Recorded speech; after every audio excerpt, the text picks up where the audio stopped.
Hello guys and welcome back to yet another episode. This episode is gonna be a combination between a teardown and a review for one of my favorite tools of all time, this soldering station from this company Yihua or Yiha. I bought this one since I don't know, maybe for 5 or 6 years or 4 years, I can't remember, but it never failed me, and I wasn't expecting it to be that good, and it actually was very good and very reliable. I bought this for about $18 at a special discount back then, but its normal price is just $25. And I believe now there is another version of that, more modern than this one, but I'm gonna review this one that I have that I really like, and I highly recommend anybody getting into electronics or soldering in general to get one of these. Now, as you can see, this is the Yiha or Yihua 908D version. It has this on-off switch and a good old-fashioned dial to choose the temperature, and it's gonna be displayed in here, both the set temperature and then the actual temperature, as you will see here.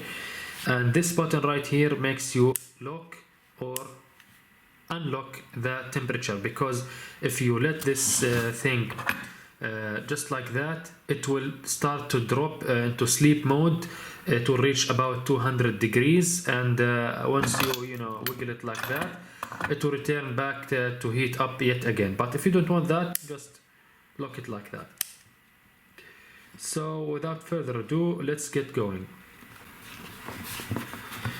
Now, it's worth mentioning that this thing comes with the standard Heiko type of soldering tips, which is extremely important because you can get these knockoff tips for about $2 or $3 delivered from eBay or from AliExpress, which is a bargain actually, because these tips, despite being knockoffs, they are really good and reliable. Just buy 5 or 10 of them, especially this chisel type one, the screwdriver type one, which is extremely important and reliable, and just toss them in your drawer or something like that, because you're gonna choose different types for different types of jobs.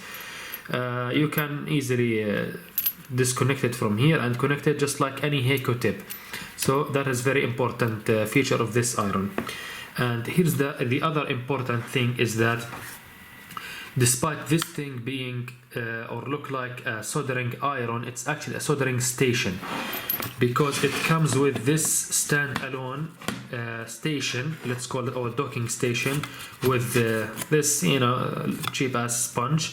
You should put here water or tea if you're like me and you feel lazy, but I do recommend putting it in water, of course.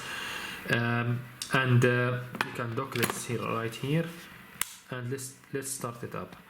As you can see, you can set the temperature first, like let's set it to say 350 degrees, just like that, and then it will start ramping up until it reaches that. So I think it's reasonably fast, not too fast, but reasonably fast. And as you can see, it can reach up to as it displays here, up to 480 degrees Celsius, which is really like a lot. I mean, for any soldering job that I tested, 300 or 350 degrees is just very good and reliable. This LED right here indicates that there is current being delivered to the heating element to heat up or increase the heating, and once it reaches the set point, it will start turning on or off to keep it running, to keep it at the same temperature that you set it to. And now it's fully on, and I will test it right now very quickly, because there is nothing else to test it for, because it's just a typical soldering iron. But let's first check this voltage right here. Be sure to pick your own voltage. we are here in Jordan and pretty much all the Islamic world or Arabic world, we use 220 volts AC, not that 110 volts in America or something. And it comes with its cord directly put up to the mains. We will tear it down and see that it has, of course, it has some kind of transformer and DC to DC converter, because it's very small. It doesn't have that big of a transformer. So I reckon that the heating element itself will take rectified DC voltage from the 220 volts, very small transformer. That's why this kind of devices, it doesn't have that much of an output power. So if you are doing some kind of a professional soldering job, like really hard soldering job, probably this is not the best option. But if you are doing such a professional job, you wouldn't be wasting your time doing hobby stuff like using these type of tools. If you are doing something like that, you should probably invest your money in something like the Heiko or the JBC or the Paces or any one of these. But if you are like the rest of us, this thing will get you going for years before you try to do something else, out of luxury, of course, because it's gonna be enough. And let's try to reach the maximum temperature and see how it ramps up. Okay, it seems nice enough. And I have this little board here that I try to heat the joint and see if it is really fast. And we'll get back to you. Alright, I have this LM317 module. And we'll try to heat up this joint and see how fast that solder can melt. I don't know if you can see that, but it melted like nearly instantly, despite this very big heatsink connected to it. Okay, trying now to see about this one, and it heats like perfectly. This is 480 degrees. Trying to put more soldering in here, and it melts like instantly. And as you can see, when you dial it up to 480, you're gonna have a big monster of a soldering iron.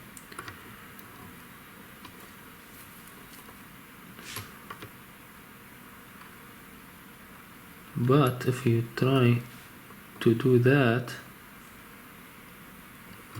you see it's not gonna be, it's gonna take some time, but eventually it's gonna get there for this this through hole component. But when you actually put the solder near to the tip, then drag it over, you're gonna get a better result. Okay, now trying this big load resistor, 50 watt load resistor with this huge contact. So I wrapped a little wire on here, so we'll see if it really heats up. I'm not doing my best, of course, because it's on the camera.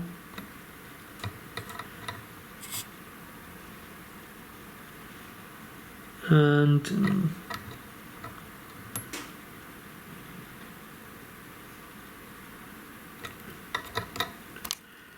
yeah, I think we got it.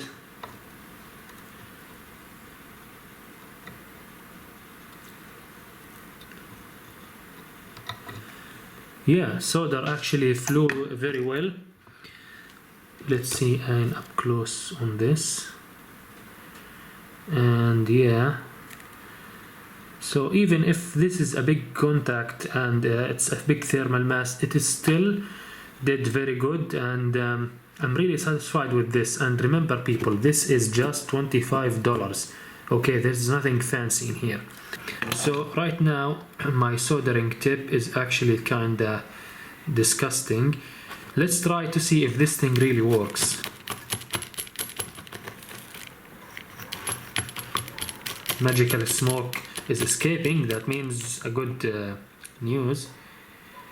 And not too much, but it really helped cleaning it up a bit with the water. Again in here. Yeah, very clean, nice.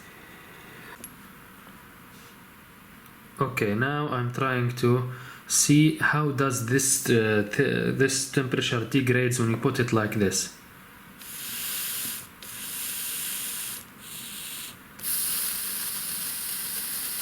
It doesn't seem to degrade. What is going on?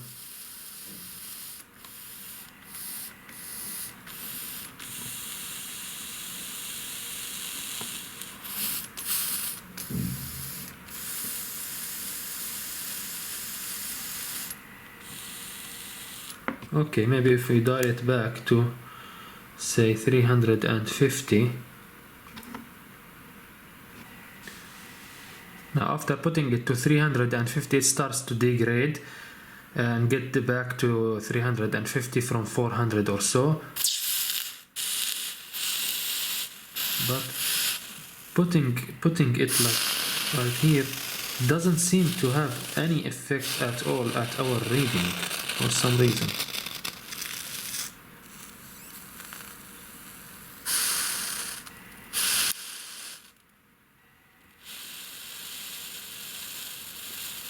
So there is definitely something wrong with the feedback of this temperature, but you know, it's to be expected for something this cheap, and probably it wasn't like that when I first bought it. So there is so now we will stop this review on what we have concluded, that it is a very good bargain for beginners and hobbyists for just $25, especially that it has a new kind of release. And now we will go to tear it down and see what's going inside. Alright, let's open this thing up and see what's inside.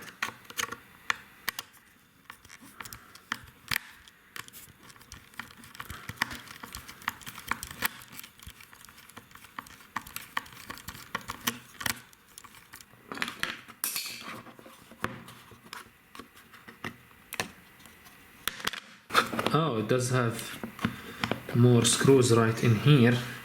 Just fall back like this. And we are in. Okay, let's get this thing back. Alright, let's see what we have here. This is the main switch. On and off. And as you can see, it is properly shielded well, and with this heat shrink, not a bad job really. Thick wire, or thick enough wires, not that rubbish of, you know, something like this. And we've got a okay, this is the LED, through hole LED, typical of that. And what do we have in here? I think this is a microcontroller of some sort. Alright, I think I got it. This one is a Zilog microcontroller, typical 8-bit microcontroller. It is the S3F94C8 type of family, but this here on the IC, it is said S3F94C4EZZ, and the last of it is what is that? DK94. Typical 8-bit microcontroller. I expected something like the ST microcontrollers, but this one looks like even cheaper than those. So yeah, they went up with this.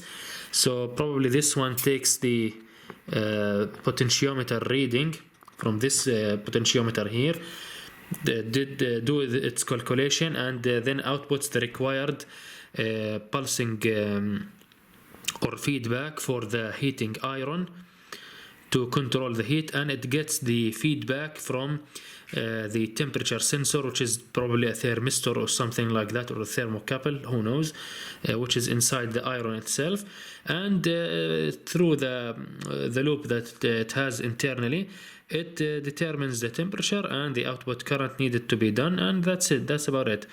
And the rest here are just like, you know, capacitors and the rest of passive components like resistors and diodes. Probably this is a fuse right here. Probably you can't see it, but this is the fuse. This is the one. And this guy right here is an op amp, which is LM358, very typical and very cheap. I don't know what it's doing, but it's probably doing some kind of comparison or something like that. Okay, I think I have figured how this thing works. First, AC power is getting from here to these 2 points at the board right here, right?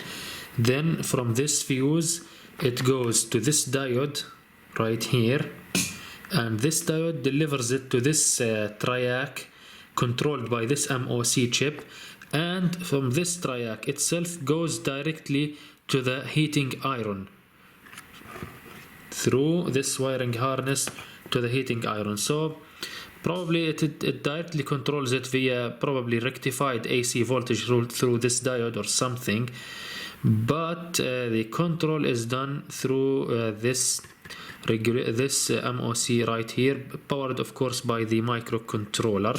So as you can see, there is nothing much in here besides this microcontroller, some basic control circuitry, the potentiometer, the op amp, the LED, the 7-segment display, 3 digits, AC connection, MOC, which is a surprise to me, and that's about it.